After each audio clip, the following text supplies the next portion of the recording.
The House Oversight Committee is in Chappaqua, New York today, grilling former President Bill Clinton over his ties to sex predator Jeffrey Epstein. Yesterday, former Secretary of State Hillary Clinton told lawmakers she only knew Ghislaine Maxwell and reportedly responded more than a dozen times, "I don't know. You'll have to ask my husband." The testimony is happening behind closed doors at the Clintons' home in Chappaqua, New York, not on Capitol Hill. And joining us to discuss is attorney Jeremy Aldridge, partner at Zealous Advocates. Good morning to you, sir. Great to see you, as always. Now, Hillary Clinton is an attorney herself, so she knows this process pretty well. For at least a dozen questions, though, she did say, "I don't know, you'll have to ask my husband." So she's already trying to separate herself from former President Bill Clinton. What do you think we'll get today from him, and what's the goal in this process? Well, let me first say what she did yesterday was classic witness discipline. This is exactly what her attorney wanted from her, which is delineating between her conduct and her husband's conduct. So her saying, "You're going to have to ask my husband," is classic witness discipline. It's good preparation. The public may not like it. The congressional inquiry may not like it, but it's what a lawyer would tell a witness to do.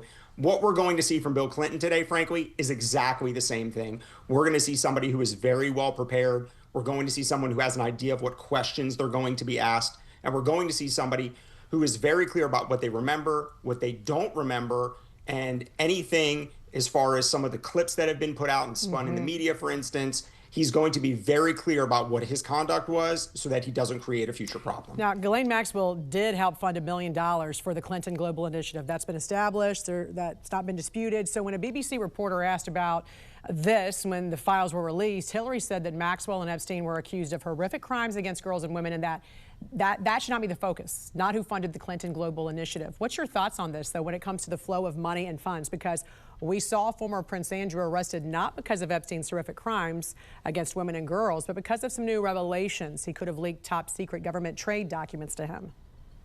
There's absolutely no debate that the focus of Epstein needs to be the sexual child abuse, right? But when it comes to the CGI initiative, you have to ask this question. Are we talking about quid pro quo, where there was large amounts of money in exchange for political favors or trading of secrets? Or are we talking about donor board fatigue, which is a large amount of money being given, you're farming large amounts of money to further your endeavor, and there's nothing being traded? That obviously could be ferreted out by the Department of Justice if they chose to engage in that inquiry, but it's unclear what that money was used for, why it was given, and what they received, if they received a benefit at all. Some lawmakers not happy with the fact that they had to travel to New York for this deposition. As we know, most are done here in D.C., especially when it's by the House Oversight Committee. Tennessee Congressman Tim Burchett told reporters, "I don't know why the heck we didn't bring them here. If you or I got in trouble, guess what? We'd be here or we'd be in chains and they'd be dragging us in. Having them in Chappaqua, to me, is an insult to the public. I realize they got to cut a deal, but it's not a deal I would have cut." So what are the rules? I mean, some obviously believe this should have happened in D.C. It should have been open to the public. After all, we're talking about a former president and former Secretary of State. So what's the rules? There are no rules, which is why they negotiated this. So it's not wholly uncommon for witnesses in a congressional investigation to have their attorneys reach out and to negotiate a space, what I would call a safe space or a neutral space, for an inquiry to be done. It's not uncommon for staffers to lead these depositions behind closed doors, and it's not uncommon for it to be recorded or transcribed and then to be released at a later time. So while the public may have a distaste for the Clintons not coming to Baltimore, if this Congressional Inquiry Board wanted them to come to Baltimore, or come to Washington rather, they could have negotiated. I'm thinking, what's going on with Baltimore now? What's going on there? That's where you are right now. You mean D.C. Yeah. Exactly. Yeah. All right. So the Clintons initially, of course, we know, challenged the subpoena anyway. But, Republicans said, we're gonna hold you in contempt of Congress. How serious would a contempt charge have been in this situation? It carries a year in jail and fines. And the bigger issue for them is legacy, right? It's not necessarily just a criminal prosecution, but it's a stain on both of their legacy. You're talking about a former president and you're talking about a former Secretary of State and presidential candidate.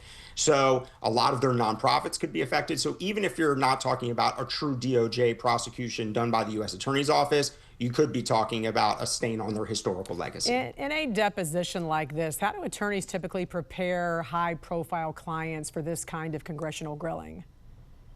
We sit down and we ask them the questions first that we think are the most obvious. The biggest thing is what we actually saw yesterday from Hillary Clinton, which is you tell your witness do not, number one, make things up that you don't recall. Don't feel compelled to answer questions if you don't remember. So it's not uncommon in a grand jury investigation or in a congressional inquiry to have people say, I don't remember, because oftentimes you're being asked about things that occurred a decade ago that you may not have a clear memory of. So they're told that because if you do start saying things, something that you honestly believe but you might be wrong about, you could be prosecuted for it later. So once again, even if they don't like the answers, the number one thing is stick with what you remember and keep your answers clean, short, and concise. What kind of culpability would one of the people perhaps mentioned in the Epstein files, what would they have if they had knowledge that they were perhaps paying for some kind of sexual act with a girl they knew was underage? You could be prosecuted if you were victimizing. And I'm not talking about knowledge. If you're involved in the actual sexual act, whether it's the trafficking or the sexual child abuse, you could certainly be prosecuted for that act. If you simply had knowledge of things going on and failed to report them, and you were not in a certain position, for instance, healthcare providers have mandatory reporting requirements in a lot of states, it's unlikely that you could see a prosecution. And that's not uncommon with other famous people we've seen charged with this stuff, no different than R. Kelly, the famous singer. People all around him knew of it, but there was no legal liability, no criminal liability to prosecute. All right, attorney Jeremy Eldridge, partner at Zealous Advocates, thank you for joining us this morning. We appreciate it. Thank you. The act, the department will, of course, publish it consistent with the law. The millions of Epstein files released by the Justice Department continue to spark fallout around the world. The documents are raising questions about who had contact with Jeffrey Epstein and what the professional consequences should be. Let's go to Emma Withrow from the Fact Check team, and we know that public backlash, Emma, has led to a slew of resignations. Yeah. We also know the investigations are continuing, but just run down the list of resignations thus far. Yeah, there's been a lot. And just to be clear from the start here, being named or mentioned in these documents doesn't automatically mean that someone committed a crime, but they are of note. So in terms of the confirmed resignations or step downs after this DOJ release, first, most recent one was Børge Brende. He resigned as president and CEO of the World Economic Forum. That was a big one after scrutiny over past meetings and communications with Jeffrey Epstein.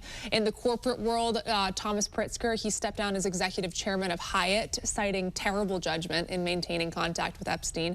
At Goldman Sachs, chief legal officer Kathy Rumler, she announced she's going to resign after disclosures about her past relationship with Epstein appeared in the DOJ material. And then looking at academia, Larry Summers, former Harvard president, Treasury secretary as well, he's going to resign from teaching at Harvard at the end of the year during a campus review of all of his Epstein ties.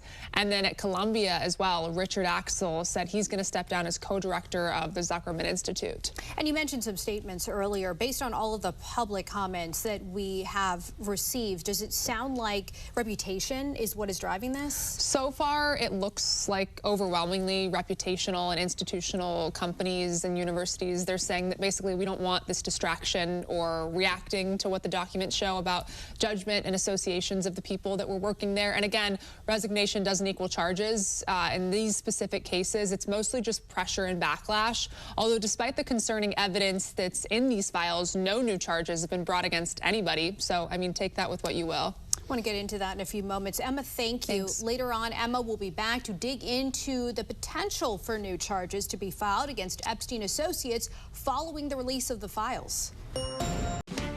The Epstein file drop from the DOJ has led to a slew of resignations from prominent figures in the business and academic worlds with connections and continuous correspondence with Epstein. But one thing the files haven't led to is new charges. Let's go to Emma Withrow from the Fact Check team. And as we know, and want to be clear, these investigations are ongoing, but many are wondering why. Speak to us about the DOJ's response. Yeah, it's the question of the hour. And according to the Associated Press, Deputy Attorney General Todd Blanche said that while the release contains a lot of disturbing material, including emails and photos, that doesn't automatically create a prosecutable case. So he told the AP that the DOJ just can't create evidence that doesn't exist. Those were his words. But and this is important, a 2019 prosecution memo included in the release of those files shows that federal investigators did at one point weigh whether Epstein's associates could face conspiracy charges. Much of that memo is redacted, but it confirms the question of who else could be liable. That question was formally considered. What about, and that is interesting, but what about the state or international investigations? Could they move forward even if the DOJ does not? Potentially, yeah. Potentially there is some legal pathways for that. So the DOJ released obviously those 3.5 million pages under the Epstein Files Transparency Act, and some of that material could serve as leads for state attorneys general or foreign authorities, but they'd still need some independent evidence to file charges. And separately, the Associated Press is reporting that the DOJ now is reviewing whether any Epstein-related records were previously withheld, which could lead to some additional disclosures. But again, disclosure is not the same thing as prosecution. We're gonna have to wait and see where this goes as time goes on. There's just so much information here. Emma, thank you. And Thanks. for more on this Fact Check Team topic, including links to their sources, scan the QR code or visit thenationaldesk.com.